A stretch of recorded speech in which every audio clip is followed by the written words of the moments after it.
Este es Mauri.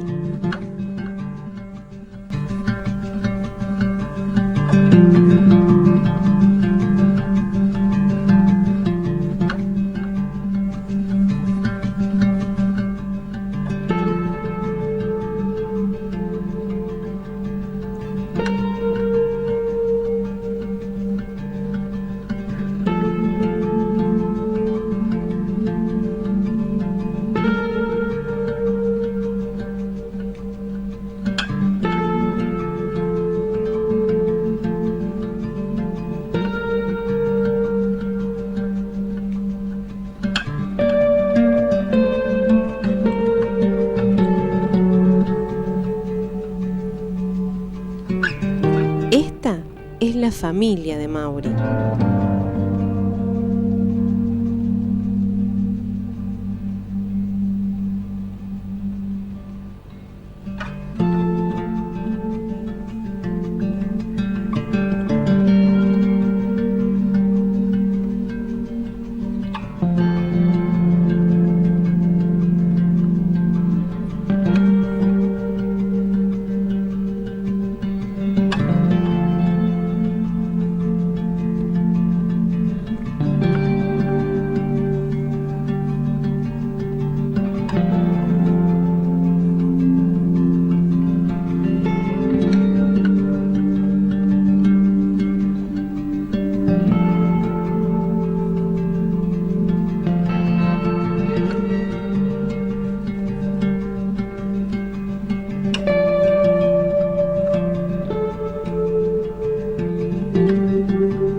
Esta es su historia. Bueno, hay otras historias y las hay, y unas historias que tienen que ver con los hijos, con las emociones, y por eso, Cookie, esta es una historia que no queríamos dejar de contar. Ya hemos hablado muchas veces, fuera de cámara, para otros medios, pero esta historia tenía que estar en Hay Otras Historias, y es la historia de Mauri, y es la historia de toda una familia atrás, y de 19 años ya, recién cumplidos, con un montón de cosas para contar. Y bueno, yo sin hacerte una pregunta primera, ¿vos qué dirías de Mauri? No es fácil hablar de 19 años de Mauri. Yo siempre digo cuando hablo con alguien que como papás, primero como pareja, como matrimonio, siempre soñábamos con la familia que tenemos. Y cuando llegó Mauri, teníamos a Emilia de 11 años y Eugenia de 7. Bueno, ya cuando vos sos mamá y papá de dos nenas de esa edad, ya es como que tenés un montón de cosas dadas por hecho de que ya como papá, es continuar. Cuando llega Mauri nos dimos cuenta que nos faltaba tanto por aprender. Y fue duro el comienzo. Duro porque no había cómo buscar las formas, buscar cómo presentarnos delante de sus hermanas, explicarle de la mejor manera, porque ellas eran chicas, y primero entenderlo nosotros. Cuando hablamos de un problema cerebral, primero lo tuvimos que masticar nosotros, tratar de entenderlo, para después poder trasladárselo al resto de la familia.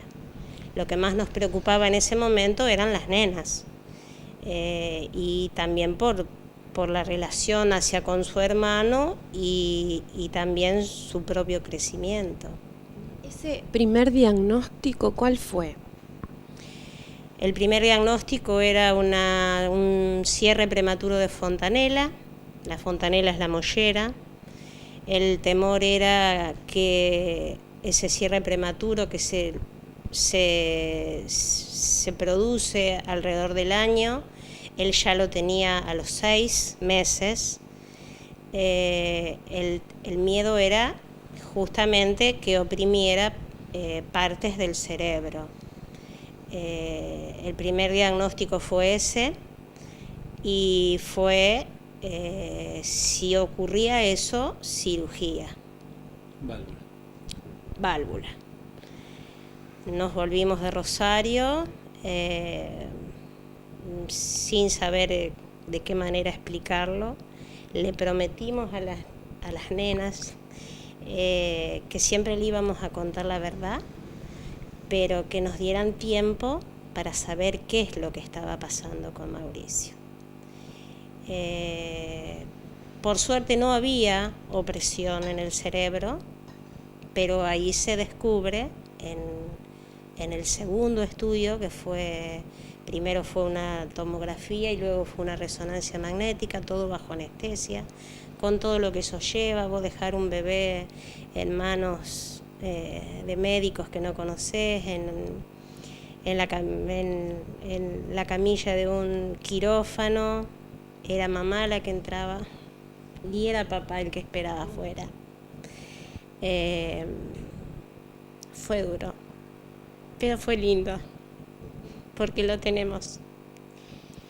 Siempre cuando vos contás, ¿no? Uno se pone en ese lugar de mamá, pero también yo creo que el lugar del papá, de acompañar, fue un momento complicado, difícil. Ahora la distancia es como que uno lo ve de otra manera, pero ese momento realmente, como hombre, ¿cómo lo vivió? Un momento de estar, de tratar de estar al lado de ella y al lado de Mauri. Sin dejar las otras obligaciones que tenía, trabajo, las nenas,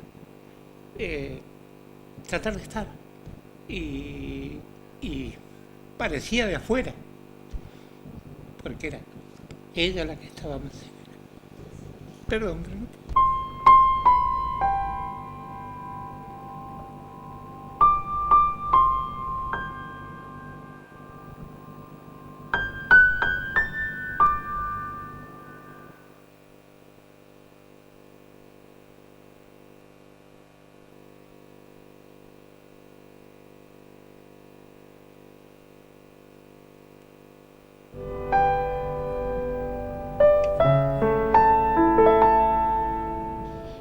Es bueno ver, ¿no? Cómo también como pareja durante todo este tiempo se apoyaron, porque yo supongo que estar así unidos los dos hizo que la fuerza sea mayor y que, bueno, pudieran transitar todo este tiempo juntos y, bueno, afrontando todas las dificultades que después fueron viniendo. Nosotros no fuimos dos como parejas solamente, fuimos los eslabones de una cadena, primero que era nuestra pequeña familia, que éramos nosotros dos, las 2 nenas y Mauri. Éramos 5. Y después que se fueron enganchando todas las otras personas que han querido y han podido estar, algunas no quisieron, algunos no pudieron, pero nosotros no estuvimos nunca solos. Porque ninguno de todos los eslabones hubiéramos podido seguir el camino si el otro eslabón no quedaba enganchado, con todas las dificultades, los problemas, las diferencias. Siempre fuimos una familia unida. Aquellos que no quisieron y no pudieron estar, puede ser que un poco el miedo también o la incertidumbre de no saber, digamos, para dónde ir, los haya, digamos, estuvo presente en ellos. Por ahí uno se aleja, ¿no?, de las dificultades. Ustedes como padre obviamente no podían hacerlo, pero ¿y los demás? Sí, yo creo que eso es La gente que no pudo estar por circunstancias muy particulares, que yo estoy seguro que hubieran querido estar. Claro. La gente que no quiso estar es gente que no quiere estar en ninguna otra cosa. Porque por ahí no tiene la capacidad de darse cuenta de lo que sufre o de lo que necesita el otro. Hay gente que por ahí te dice, y económicamente no podemos colaborar. Eso es en todos los órdenes de la vida, no solamente nos ha tocado a nosotros. Pero a veces el estar al lado, el acompañarte, el decir, necesitan que busquemos a las nenas, necesitan que las nenas queden. Yo no quiero que nadie de las familias se enoje o que se sienta claro, pero una de los eslabones fundamentales en la historia nuestra fue la tía Mari. La tía Mari fue un eslabón que le decíamos, te necesitamos, nos vamos a Rosario. Nos vamos a Rosario con Mauri, necesitamos que vengas a casa para estar con las nenas. Ella venía. Ella venía, porque mi hermana, por ejemplo, ella trabajaba. La tía Mari no, estaba jubilada, entonces ella venía a la hora que sea, los días que sean. Sí. Ya ni siquiera le teníamos que preguntar si podía, porque era como una ofensa que le hacíamos. Ella decía, cuando me necesitan, solo me dicen a tal hora te buscamos. Ella si tenía que venir y quedarse 3 días, se quedaba 3 días, le cocinaba a las chicas, me atendía al kiosco, los que se acuerdan que tenía el kiosco, los mandaba a la escuela, el resto de la familia colaboraba en lo que podía y desde el lado donde podía. Mi suegra no podía venir porque tenía a mi suegro enfermo, también una larga enfermedad, pero ella colaboraba desde su casa. Me decía, vos mandame la ropa que yo te la plancho, o la tía Mari lavaba y ella planchaba, o le hacía cosas, preparaba algo para comer para las nenas. O sea, fueron muchos eslabones que se fueron enganchando y bueno, nosotros más que palabras de agradecimiento para los que se engancharon y para los que no quisieron engancharse, Lo verán, se lo perdieron. Lo verán a Mauri, ¿no? Hoy hablábamos del cumpleaños del lunes, el cumpleaños número 19, y Cookie decías algo tan importante como que pasaron 19 años, y ¿qué es lo que veías en ese momento, en ese festejo de Mauri? ¿Qué vimos? Porque por ahí nos miramos y nos pasa lo mismo.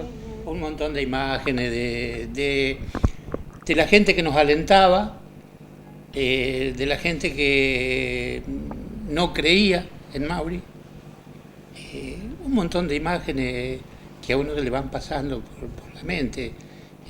La gente que nos alentaba debe estar feliz ahora de verlo.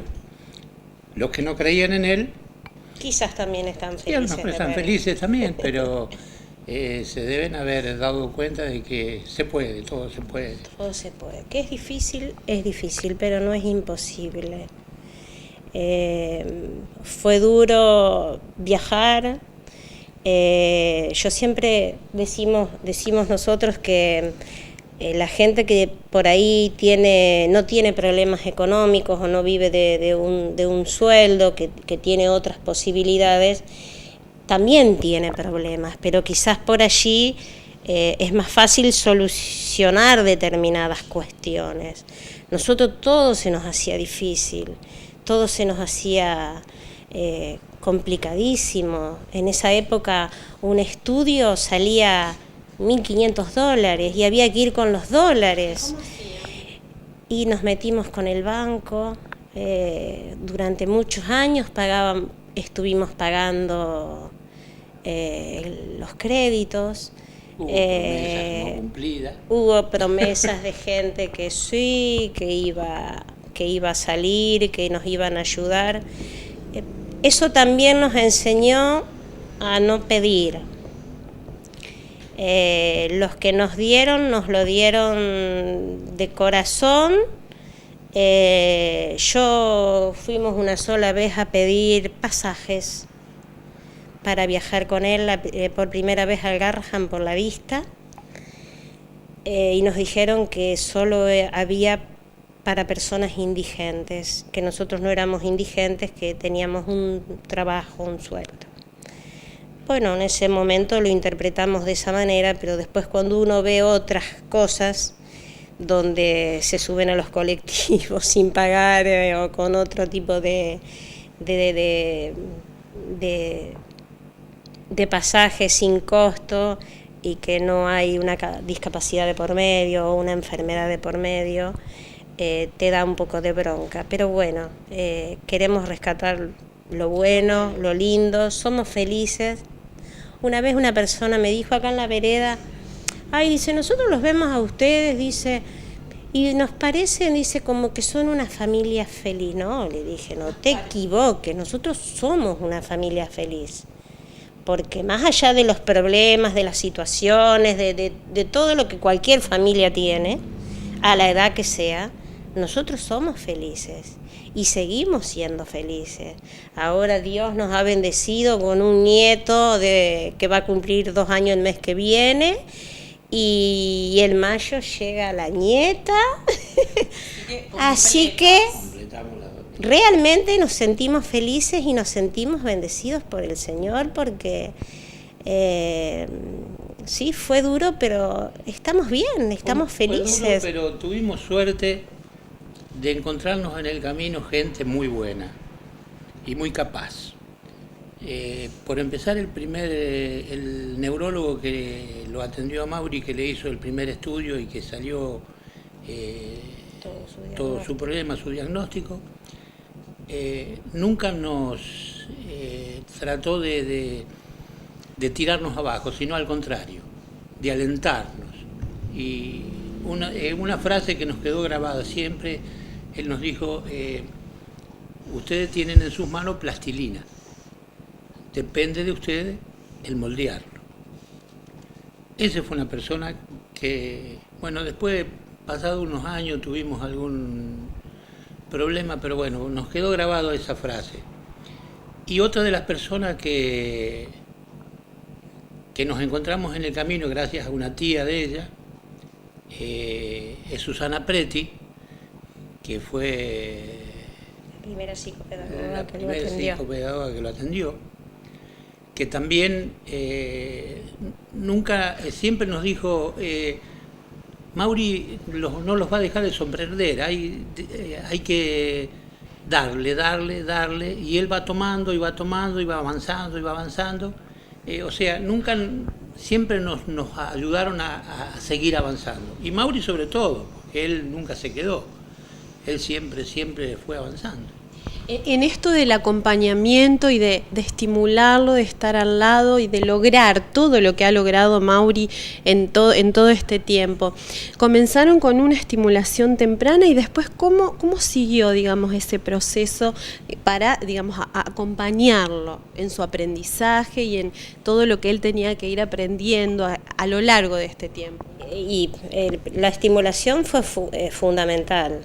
Susana Preti nos decía que ella es psicopedagoga en Santa Fe. Ella nos decía que no era la cantidad de tiempo que le dedicáramos, sino la calidad de tiempo. Que buscáramos el momento en que él quisiera jugar, trabajar, hacer su estimulación, no el momento que nosotros por allí decir, bueno, tengo este rato de tiempo y lo hago. No, era su momento, que no tuviera hambre, que no tuviera sueño, que tuviera ganas de jugar. Ellos decían trabajar, y a mí esa palabra era como que nos ponía un poco, nos resultaba un poco chocante trabajar con él. Era todo un juego. Se jugaba ya una vez a la semana, 1 hora, como toda terapia, y de ahí íbamos a una pileta climatizada, porque en ese momento aquí en San Carlos no había. También era más o menos media hora, 45 minutos. Salía destruido. Era, mientras él lo terminaba de secar y vestir, yo le preparaba la mamadera, porque era bebé, y así creo que no alcanzábamos a llegar a la cancha de Colón, que ya estaba dormido. Y siempre fue estimulación, después empezó jardín, sus hermanas fueron una pieza muy importante, porque yo le decía al neurólogo, yo tengo dos realidades en casa. Yo hablo por ahí digo yo, pero somos nosotros. Todo. Emilia, que era tranquilidad, ella era todo de tener mucho cuidado con su hermano, de leerle, de mostrarle cosas. Y por el otro lado, María Eugenia, que era un terremoto, que siguen siendo iguales, no cambiaron con los años, siguen siendo exactamente iguales. Y entonces el neurólogo nos decía, vos explicale que tienen que tener sus cuidados, pero no se lo des a una porque es tranquila y lo lleva por el lado, y no a la otra, porque dice, él necesita de las dos, necesita de la tranquilidad y de la paciencia y de los juegos tranqui que le brinda Emilia, pero también necesita de la euforia y de las cosas de Eugenia. Eugenia le enseñó a meterse abajo la cama, a esconderse dentro del ropero. Emilia fue más por el lado de los libros, de los cuentos, de los trabajos que se podían, las cosas que se hacían con las manos. Por eso también después ella vivió muy de cerca lo de su hermano y eligió estudiar el profesorado en educación especial, porque marcó muy de cerca también su vida la situación de su hermano. Ella siempre dijo, a lo mejor no lo va a decir porque es muy humilde, que ella quería devolverle a la vida lo que la vida le había dado a su hermano. Por eso quería hacer esa carrera. Y lo está cumpliendo, ¿eh?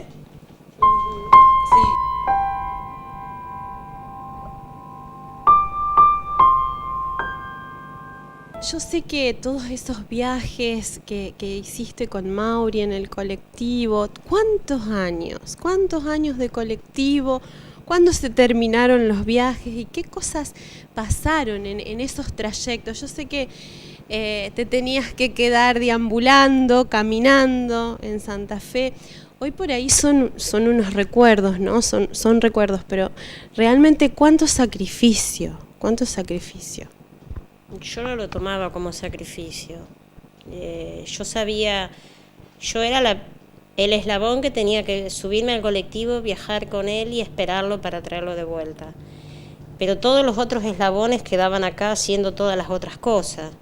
O sea, tampoco hubiera podido subirme durante 8 años de lunes a viernes en un colectivo y estar allá y esperarlo, pensando que en mi casa tenía las camas de hacer, la ropa de lavar, de planchar, la comida, que las chicas eran chicas, que papá estaba con las chicas, que estaban mucho tiempo solos. Yo también estaba sola. Pero se pudo, los fines de semana organizábamos la semana. El primero que llegaba, a la noche cocinábamos, él llegaba de trabajar y la prioridad era el mate. Como sigue siendo en la vereda, como sigue siendo adentro de la casa cuando hace frío, la prioridad era la hora del mate. Y ahí organizábamos la noche, bueno, si había que planchar, yo planchaba, Pico ayudaba en las tareas de la escuela y ayudaba, y por ejemplo bañaba a Mauricio, yo ya le preparaba la comida para él, porque él se tenía que acostar temprano, porque a las 7 menos cuarto de la mañana había que estar arriba.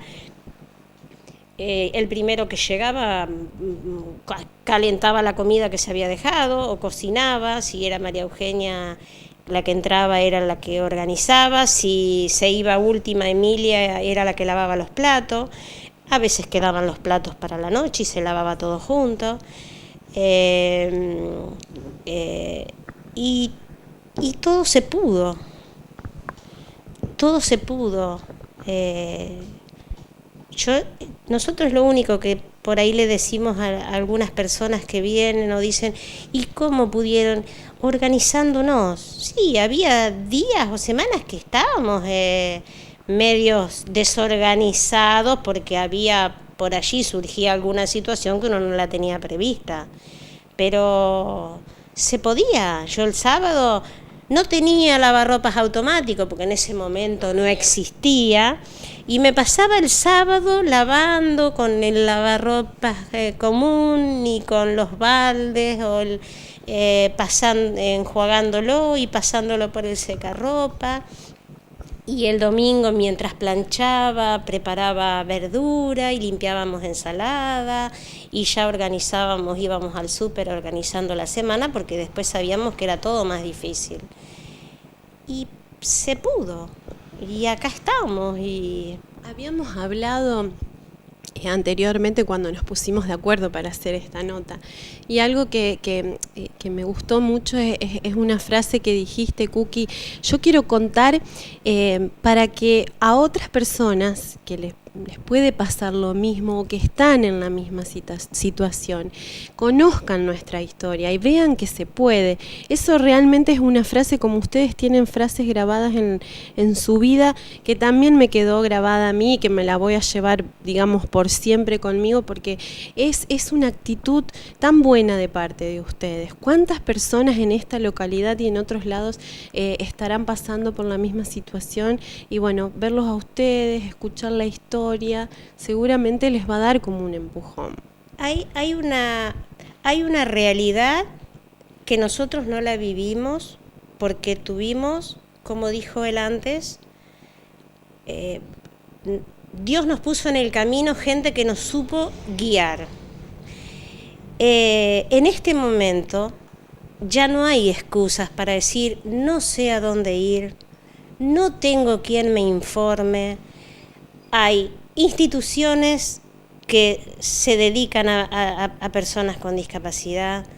Hay gente como nosotros que puede guiar a otra persona, y no es porque sepamos más que otros o nos consideremos mejores que otros o con un poco de experiencia, nada más por lo vivido, por la vida misma, no porque nos creamos que nos estamos sintiendo superiores a nadie. Yo humildemente lo único que le puedo decir a la gente que tenga alguna situación, no solamente de discapacidad, también de salud,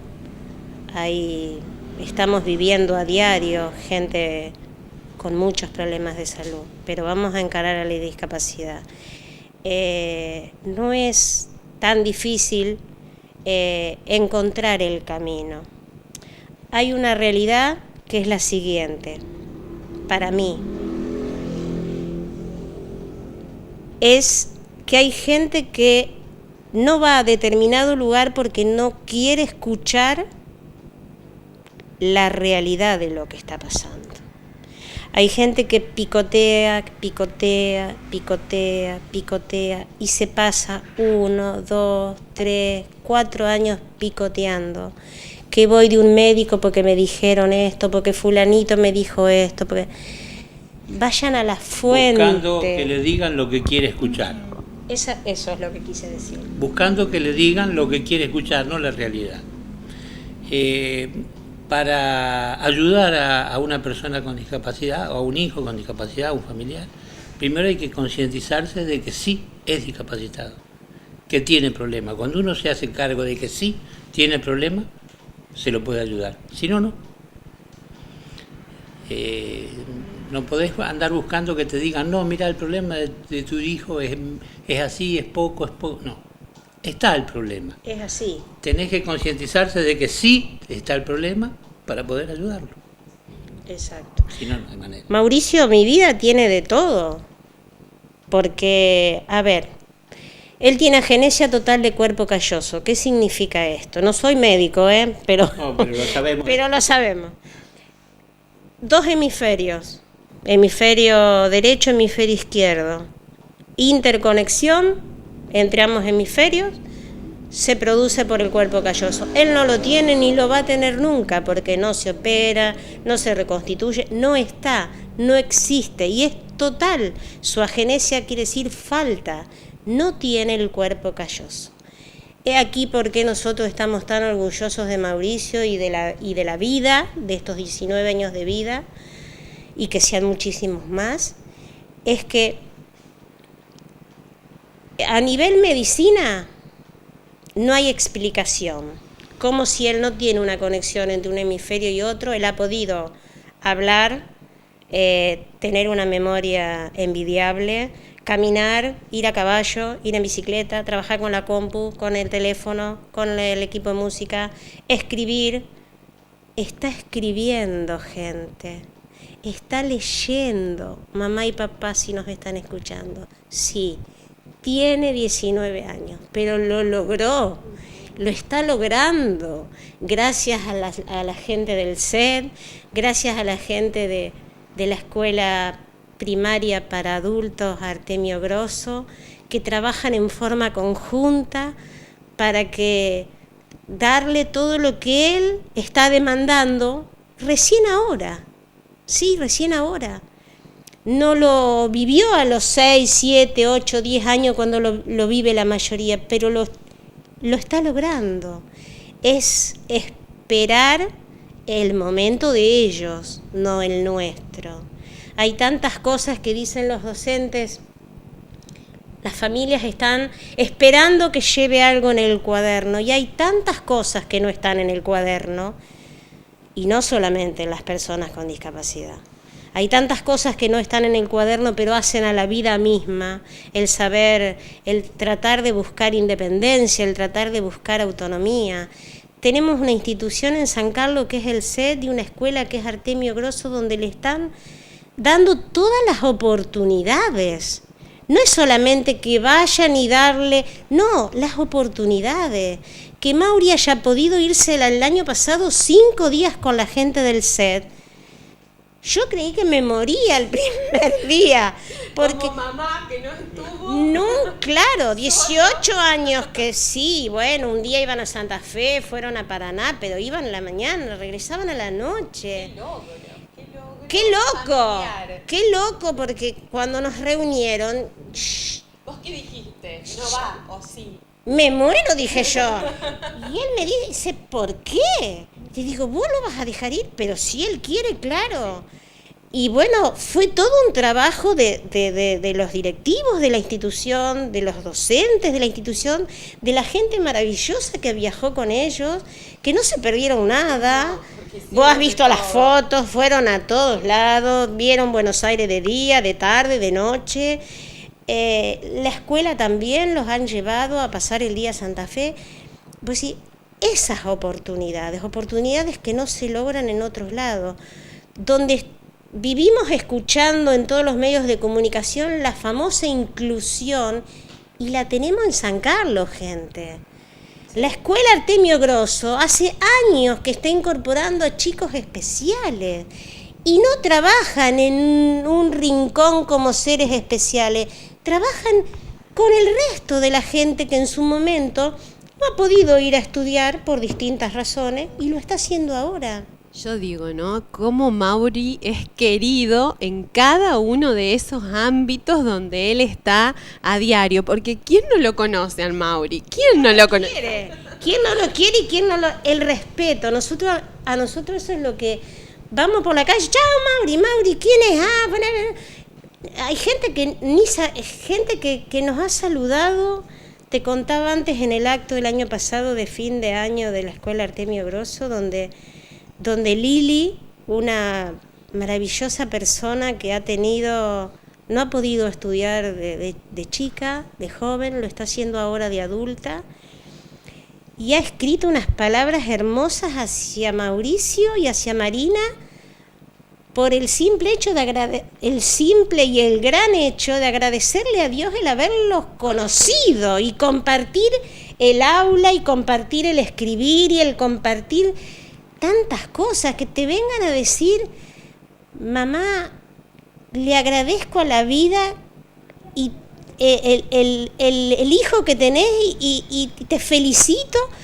Son cosas que te llenan el alma, todo, y te hacen olvidar de todo lo otro que hemos pasado hace años atrás. Y yo lo veo en tu cara, ¿no? Decir que hemos pasado años atrás es una satisfacción, verlos así y poder, digamos, compartir esta historia con ustedes. Kuki, ¿queda algún miedo? ¿Cuáles son por ahí esas cosas oscuras que pasan por la mente de toda madre, de todo padre, que te preocupan? ¿Queda algo? Tenía miedo hace unos años atrás a su crecimiento. Yo siempre hablábamos con él y yo le decía, me gustaría que Mauri quede niño. Y él me decía, no seas egoísta, porque todos crecemos, es un ser humano como cualquiera.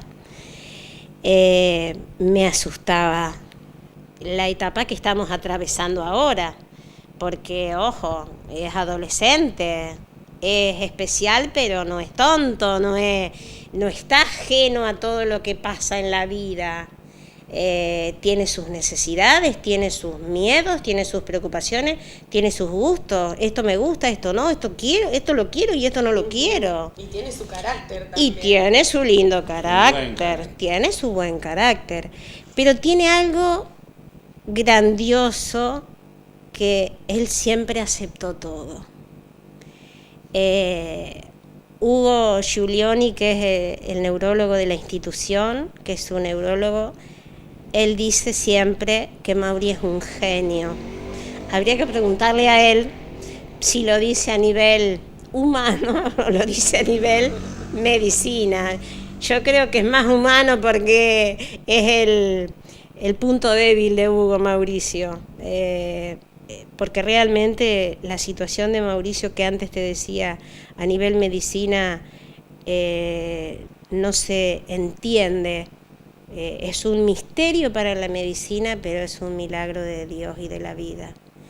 Él, además de tener este problema cerebral, él tiene un problema de corazón que se lo detectamos a los 15 años por un estudio de rutina. Nunca había aparecido, una cardiopatía congénita, que está ahí, pero no ha ocasionado nunca nada. Tiene su grave problema en la vista y está, y sigue aprendiendo y sigue creciendo y nos sigue sorprendiendo y poniéndonos cada vez más orgullosos. Bueno, la intención de esta y otras historias era, contar esta historia, que la gente la escuche, la disfrute con nosotros y en el buen sentido de disfrutar de cada palabra que ustedes dos tienen para con su familia, para su hijo, para sus hijas, para todos quienes componen esta gran familia. Pero Cookie y también tu marido, les propongo que del otro lado ahí de la cámara, del foco, está Mauricio. ¿Qué le dejarían dicho cada uno a Mauricio? No, yo no voy a poder hablar. Gracias, simplemente. Yo, como soy más charlatana, aunque llore, no importa. Yo le diría que el Señor nos lo mandó para enfrentar un desafío muy grande. Nosotros fuimos los que colaboramos, todos, quien más, quien menos, todos colaboramos, pero el que puso todo de sí, su esfuerzo, su valentía, él es un grande, él es un genio, como dice Hugo, que estamos súper orgullosos, que lo amamos y que gracias por llegar a esta casa y a mostrarnos que la vida tiene otras cosas y que es hermoso vivirla al lado de él.